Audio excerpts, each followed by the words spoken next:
محترمہ پرنسپل صاحبہ، قابل احترام اساتذہ کرام اور میرے عزیز ساتھیوں، السلام علیکم ورحمۃ اللہ وبرکاتہ۔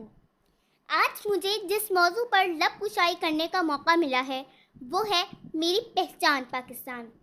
لازوال کرداروں کی کہکشاں سے سجی ہے میرے ملک کی سنہری تاریخ، قابل رشک ہے۔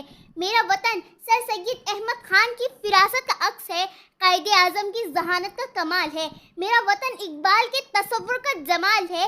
سچل سرمد شاہ عبداللطیف بھٹائی اور وارث شاہ کی یہ سرزمین عشق و محبت کے نغموں سے گونجتی ہے۔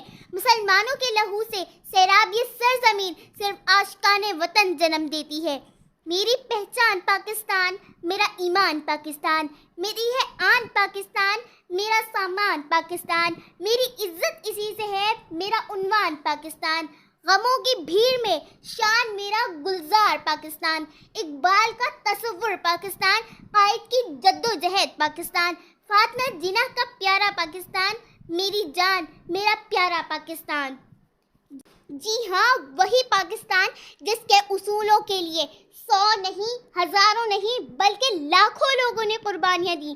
کتنی ہی ماؤں کے سامنے ان کے جگر گوشوں کو قتل کیا گیا۔ جناب صدر، کسی بے گھر سے پوچھو گھر کی قیمت اور کسی غلام سے پوچھو آزادی کی قیمت، تو پھر ہمیں احساس ہوگا کہ جس پاک سرزمین پر ہم رہ رہے ہیں یہ رب کائنات کی بہت بڑی مہربانی اور انعام ہے۔ اس مٹی سے وفا تم بھی کرو ہم بھی کریں، اس مٹی سے وفا تم بھی کرو ہم بھی کریں، اس کا جو حق ہے ادا تم بھی کرو ہم بھی کریں۔ جناب عالی وقار، اسلامی جمہوریہ پاکستان ہماری پہچان ہے، ہمارے معاشرے کی عکاسی کرتا ہے، لیکن افسوس ہم اپنی روایات و اقدار سے دور ہوتے جا رہے ہیں۔ ہمارے آنے والی نسلیں گمراہی کا شکار ہو رہی ہیں۔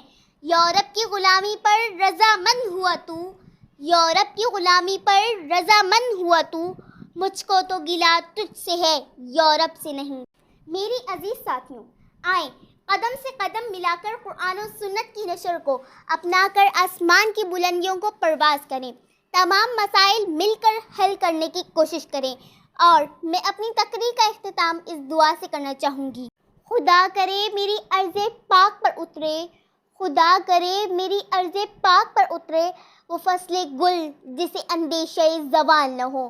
یہاں جو پھول کھلے وہ کھلا رہے برسوں، یہاں جو پھول کھلے وہ کھلا رہے برسوں، یہاں خزاں کو گزرنے کی بھی مجال نہ ہو۔